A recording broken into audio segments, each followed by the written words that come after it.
Ok, chicos, buenos días. Estamos aquí en Tiempo para Emprender, esta vez con un especialista, con Hugo Montes de Oca. Él es psicólogo con doctorado, es consultor en gestión de talento humano, tanto personal como organizacional.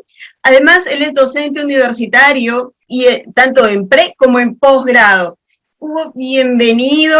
Quisiera comenzar para que tú nos ilustres un poco de cómo es esto de poder lograr los objetivos. Muchas veces los emprendedores nos ponemos objetivos, pero la mayoría de las veces no los logramos. Ayúdanos, por favor, con esto. Bien, muy buenos días a ustedes, bienvenidas a este programa. Gracias a Blanca por la invitación. Espero que esta mañana nos sea útil. Uno de los temas que más nos inquieta pues, es el planteamiento de las metas y objetivos de vida, objetivos profesionales, de emprendimiento. Y claro, tenemos muchos deseos a veces y de pronto empezamos algo y lo dejamos de lado. Pero nos preguntamos, ¿cómo nos ayuda un objetivo? ¿Cómo llegamos a plantear ese objetivo grande como propósito que queremos lograr y lo convertimos en una meta? Es decir, ¿cómo cuantificamos? Una meta es la especificación de un objetivo en términos de tiempo y sobre todo de cantidad. Cuando yo especifico una meta, esta meta tiene que ser pues una meta viable. ¿Y qué es una meta viable? Vamos a ver que sea una meta que se pueda cuantificar. O sea, ¿cuánto voy a lograr? Es decir, si yo quiero, por ejemplo, me pongo una meta, quiero ahorrar $10,000 en un año. Bien, pues entonces mi propósito será, ¿cómo voy a dividir eso en pequeñas metas? ¿Cuánto tengo que lograr cada meta? ¿Cómo lo lograré? ¿Cómo voy a ahorrar ese dinero cada mes? Y para eso necesitamos, pues, determinar plazos, ¿no? Plazos. Pero, ahora bien, esa meta para mí tiene que ser importante. Tiene que ser una meta que en realidad quiera lograrla. Es un propósito que me pongo porque para mi vida es significativa. Es decir, de una u otra manera puede cambiar mi vida. Y bien, entonces, ¿qué otras características debe tener esa meta? Que sea realista. Yo no me puedo proponer metas demasiado grandes al principio, si no tengo los medios para lograrlo. Entonces, esa meta que es bien definida, que es realista, no puede ser una meta muy simple tampoco, muy baja, ni demasiado alta. Las metas que nos invitan y nos motivan mejor de acuerdo a las investigaciones son relativamente difíciles, relativamente difíciles. Es decir, que me debe costar algún esfuerzo alcanzarlas. Entonces se vuelven metas más motivadoras. Es importante anotar que a veces cuando nos proponemos alcanzar una meta, tenemos que renunciar a algo. O no nos asustemos, a algo que es renunciable. Si yo, por ejemplo, me propongo una meta de emprender un nuevo trabajo y tengo que renunciar a otro trabajo, pues tengo que renunciarlo. Tengo que buscar las prioridades necesarias para alcanzar esa meta. Hay personas que de pronto están trabajando de manera estable en un lugar. Yo conozco a un emprendedor de cerca, por ejemplo, renunció a su trabajo estable donde estaba bien pagado en el banco de crédito y emprendió con las lavanderías que él ahora tiene. Empezó con uno, ahora tiene tres. Entonces, es de hecho una oportunidad donde hay que arriesgar y la tendencia al riesgo debe evaluarse, debe medirse, debe verse desde distintas posibilidades. Entonces, si tienes una meta y deseas conseguirla, decía, tiene que ser de una u otra manera algo significativo e importante. Es una característica fundamental. Tiene que ser, en segundo lugar, específica. En tercer lugar, alcanzable. También tiene que ser medible. ¿Cuánto voy a lograr y en qué tiempo? La temporalidad es otra característica fundamental. Entonces, una meta con esas características yo puedo lograr si es que las defino bien y si es que veo mis posibilidades y también algo muy importante, yo tengo que buscar mi propia estrategia. No necesito copiar estrategias, pero sí necesito mirar a los otros cómo logran sus metas. Eso sí, una de las formas de lograrlo es ver qué están haciendo. Y entonces tengo que mirarme yo y digo, ¿yo puedo hacer lo mismo o cómo puedo cambiar las estrategias con los recursos que yo tengo? Y claro, entonces, si bien es cierto, si yo tengo una meta anual, me pongo submetas cada mes, ¿qué voy a lograr para lograr esa meta anual? Pero también tengo que preguntarme qué voy a hacer a partir de ahora, no de mañana ni de la próxima semana, a partir de ahora. Las metas que logran los emprendedores son aquellas que de pronto ya comienzan en acciones desde hoy, cotidianamente. Entonces, cada semana se puede ir evaluando cómo voy alcanzando esa meta mensual y cómo me oriento a esa meta anual. Una forma de ver esto es enfócate en las acciones que sí te están beneficiando. Enfócate en las cosas que hiciste bien en esta semana. Y claro, tu plan de mejora. ¿Qué cosas te faltan mejorar para lograr los propósitos que te has establecido para un año? Entonces, qué bueno es cuando las personas nos ponemos metas y trabajamos sobre ellas. Una forma de mantener la motivación es ver, pues, específicamente esta evaluación semanal de las cosas que hemos logrado respecto a la meta principal. Enfocarnos en cómo lo hemos conseguido, en qué cosa fue necesario, qué esfuerzo adicional necesitamos hacer a futuro. Ese monitoreo propio ayuda primero, a reconocer lo valioso que hiciste esa semana. Eso te motiva a seguir. En segundo lugar, a ver tu plan de mejora constante. Tú has escuchado hablar del plan de mejora, lo has aplicado a distintas cosas, pero probablemente te va a resultar mejor aún si lo aplicas a tus propias metas. Entonces, ahí tenemos como 5 claves con las que tú puedes lograr esa meta. Y vamos a ver para responder a las preguntas que nos hace Blanca. Sí, justo, porque nos han escrito las emprendedoras. Te cuento, por ejemplo, Marlene pregunta, ¿cómo vencer esa timidez, que es ese miedo, ¿no es cierto? Y desarrollar coraje para tener un carácter más resiliente. Así es una de las cosas que nos pregunta Marlene. La segunda preguntita que nos hace ahí también, ¿cómo separar lo familiar del negocio? A ver. Bien, vamos con la primera. A ver,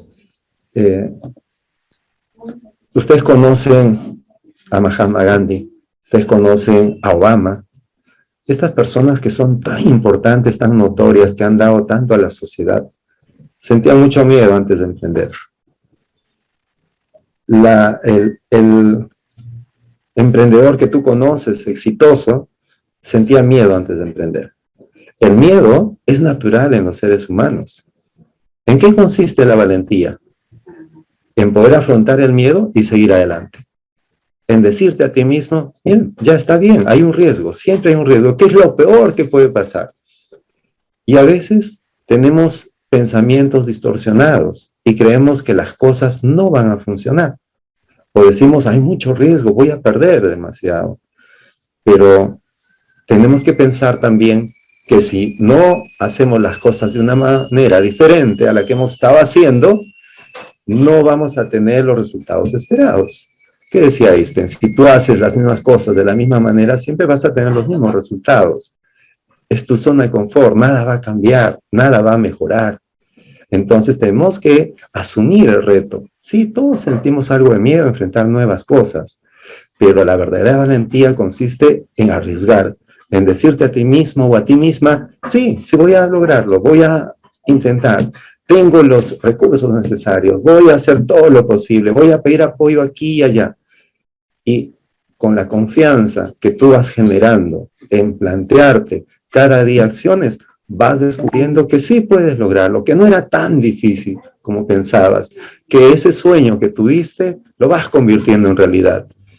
Todos podemos ser un poco tímidos, todos tenemos algo de miedo.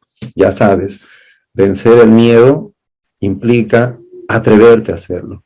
Y después te darás cuenta que venciste, que avanzaste, que ya eres otra persona, que estás transformando tu vida.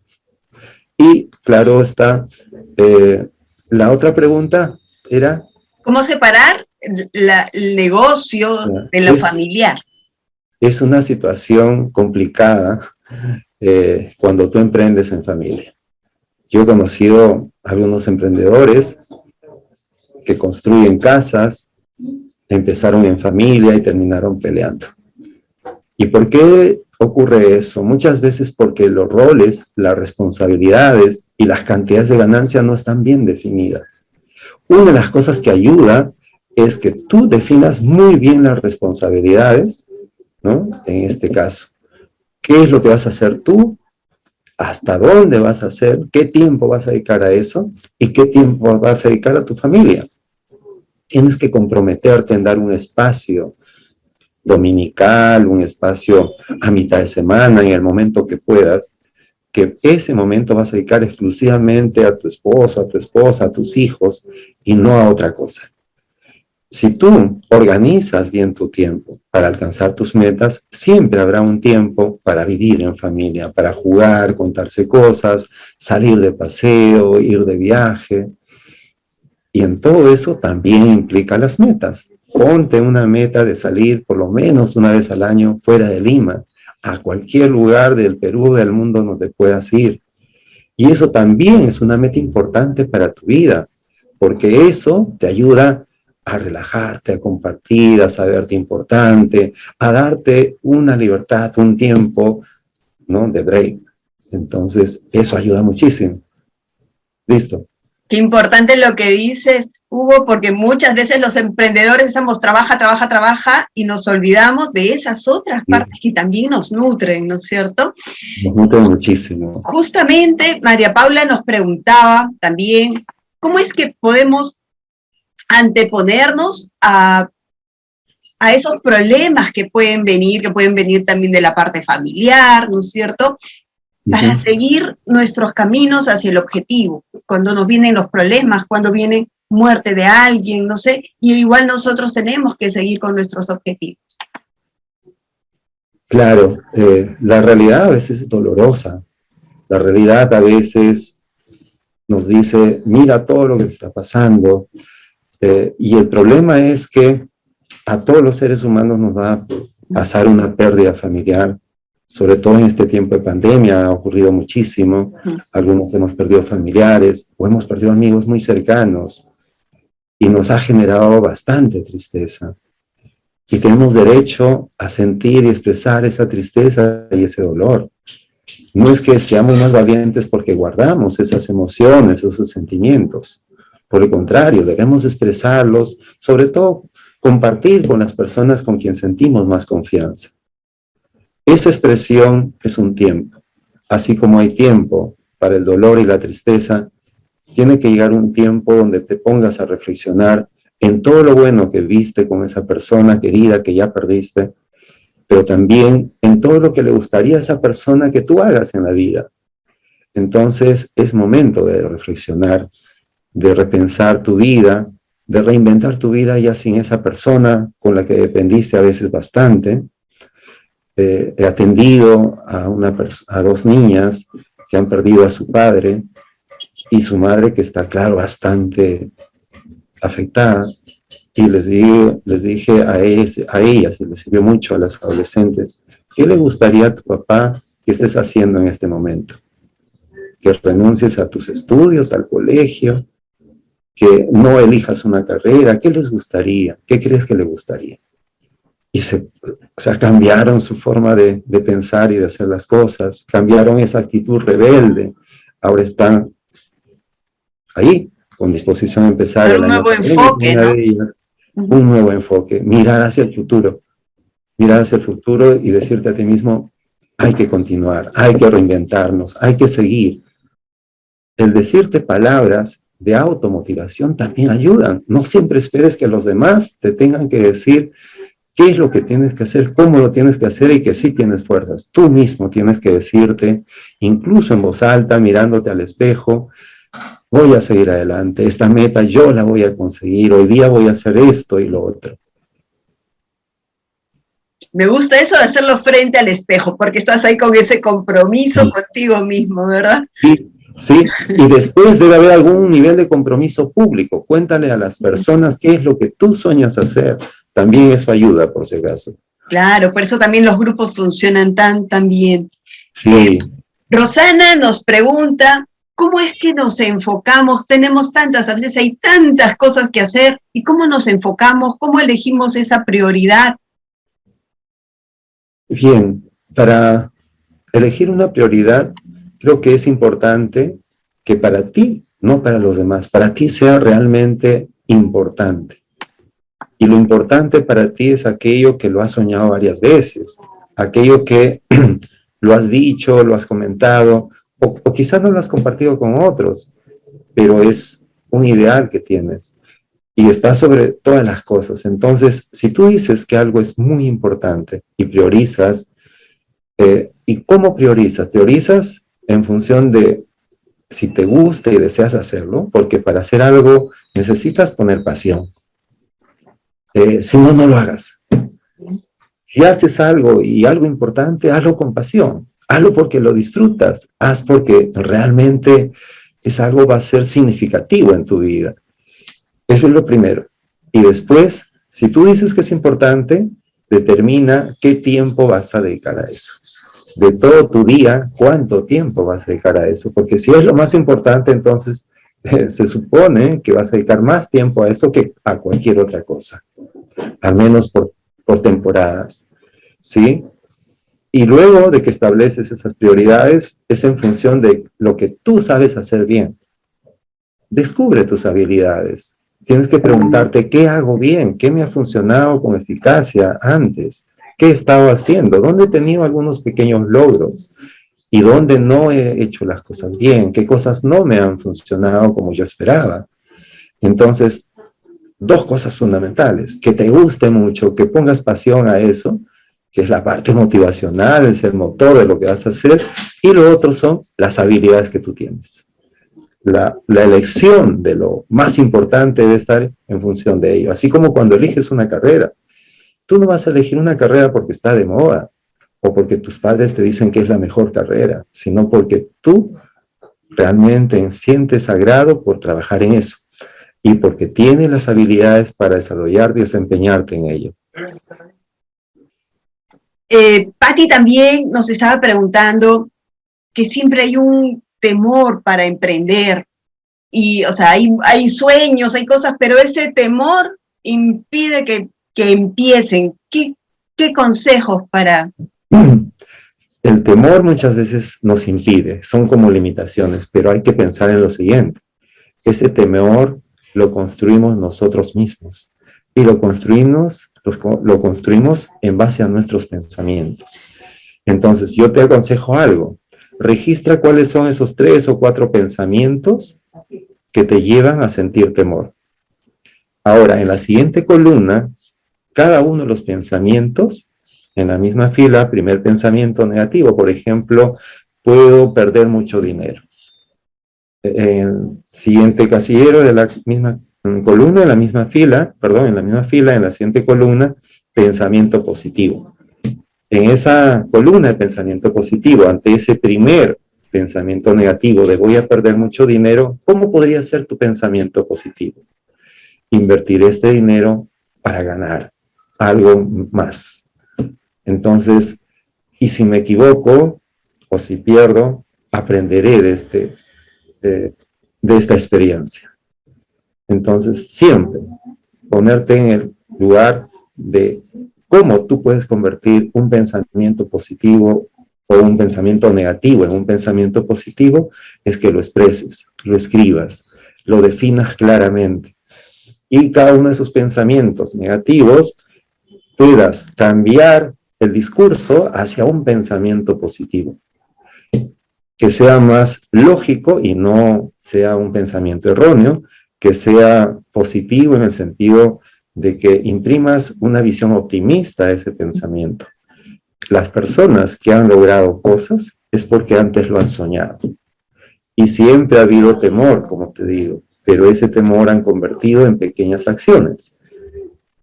Cada día tienes que hacer algo, por lo menos algo, respecto a ese pensamiento positivo, para convertirlo en realidad. y te das cuenta que esos temores se van venciendo en el camino. Eso. Excelente. Bueno, eso ya responde la pregunta de Sonia también, que era cómo vencer el miedo ese a enfrentarse a los demás.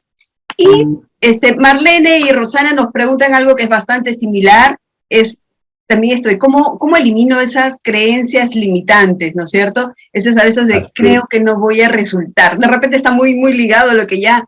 Está muy ligado. Escríbanlos. Hagan una tabla de 2 columnas. El pensamiento erróneo y al lado el pensamiento positivo. Cambien el discurso. Nuestros pensamientos giran en torno al lenguaje. Entonces tenemos que replantear una forma de pensar distinta definiéndola. Ahí por escrito y después pensándola constantemente. Pensándola constantemente. Justo hablaste de algo que era mi pregunta personal, porque claro, a mí me ha resultado mucho el tema de visualizar, como que soñar mucho, intensificar mi sueño para poder ir avanzando. Y también el cambio de palabras, ¿no? Me ha ayudado mucho, pero quisiera que tú nos ilustres un poquito más sobre esto. Sí, lo que ocurre es que nuestros pensamientos giran en torno a nuestro lenguaje.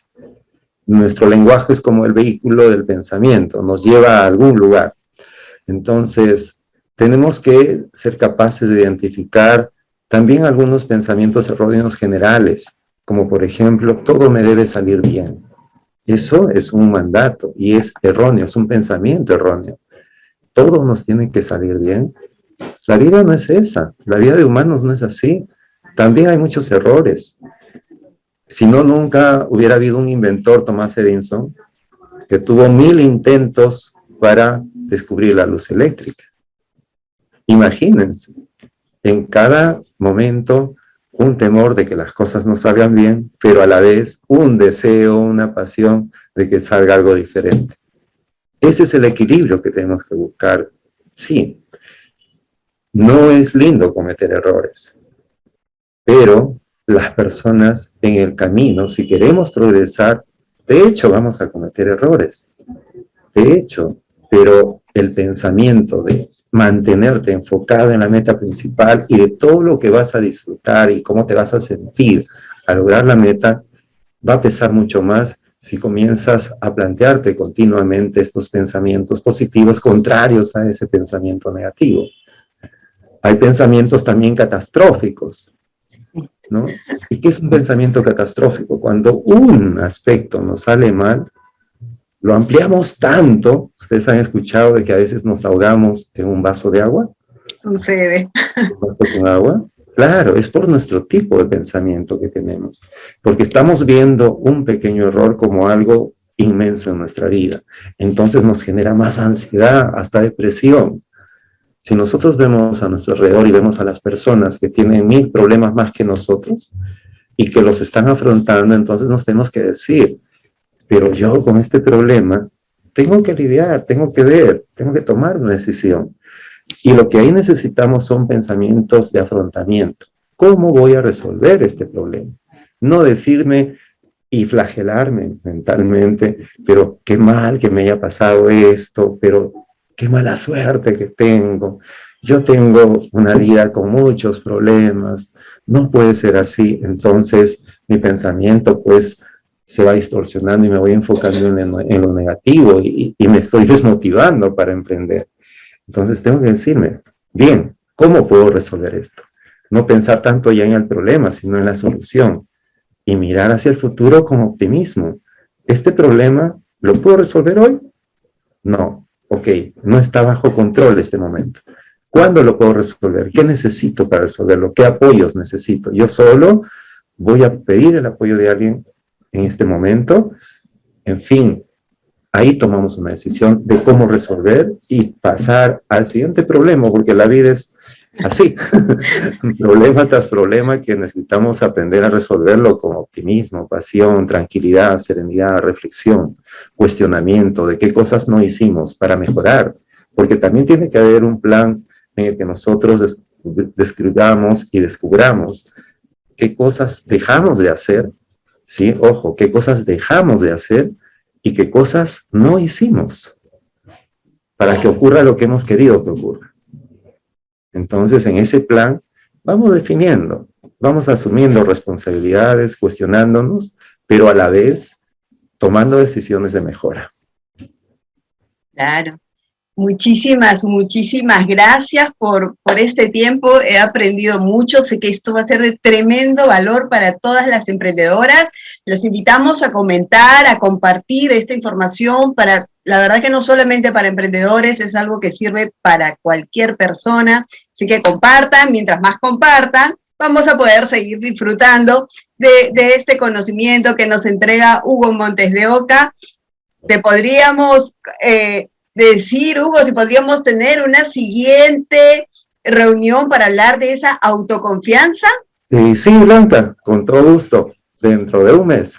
Hasta dentro de un mes. Muchísimas gracias, sabemos que estás súper ocupados, así que gracias por este tiempo aquí con nosotros. Nos vemos pronto. Y también, Blanca, por la invitación y muchos éxitos. Felicidades a cada una de las emprendedoras que están aquí. De las emprendedoras que están cerca de ti. Muchas gracias. Nos vemos. Hasta luego. Hasta pronto. Chao.